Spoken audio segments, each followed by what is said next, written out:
موقف ہے، جو ریئلٹی ہے کہ ہمارے ساتھ جو کمٹمنٹس ہوئی پہلے یا مرجر کے بعد، اس میں جو وہ مکس کرتے ہیں وار اگینسٹ ٹیرر والے پیسوں کو اور باقی پیسوں کو، تو اس میں اس نے پھر وہی بات کر دی ارریلیونٹ. تو میں نے اسے کہا کہ آپ یہاں پہ غلط قسم کا فگر نہیں کوٹ کر سکتے، میں اس کو کریکشن کروں گا.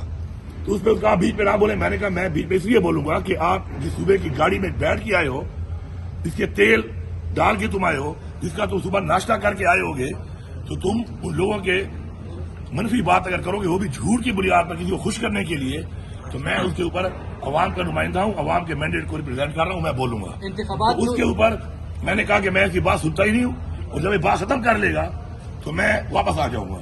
تو میں وہاں سے چلا گیا، جا کے نماز ہی پڑھ لی، سگریٹ ہی پی لی، اور جب مجھے وہاں سے پتا چلا کہ دوسری اپنی وہ جھوٹے بیانی والی تقریر بند کر دی ہے، ختم کر دی ہے، تو میں دوبارہ آ کے میں نے وہ میٹنگ جوائن کر لی. تو اس میں اس بات پہ قائم ہوں. گورنر سے کہو کہ کبھی تم یہ ڈیمانڈ بھی کرو نا کہ 2000 ارب واجب الادا ہے صوبے کا، گورنر ہاؤس میں تم تو رہ رہے ہو، حق ادا کرو، نمک حلالی کرو، جس طرح بھی بن گئے ہو پرچی کے تحت، اس کی بات تو نہیں کرتے ہو. الٹا جو ہمارے پیسے نہیں ملے 1% وار اگینسٹ ٹیرر والے 240 ارب روپیہ، تم اس کی بات نہیں کر رہے ہو کہ وہ نہیں ملے. تم یہ کہہ رہے ہو کہ جی وہ 500 ارب کا حساب دو، تو 500 ارب ملا ہے، اور 500 ارب مجھے نہیں ملا. یہ وار اگینسٹ ٹیرر کی جنگ ابھی نہیں تھی، یہ اس سے پہلے ہوئی ہے. تو وہاں پر اس ٹائم کے وہ 3 وزیر اعلیٰ موجود تھے، اس ٹائم میں ہوا ہے. بھٹی صاحب بھی تھے، خٹک صاحب بھی تھے، محمود صاحب بھی تھے.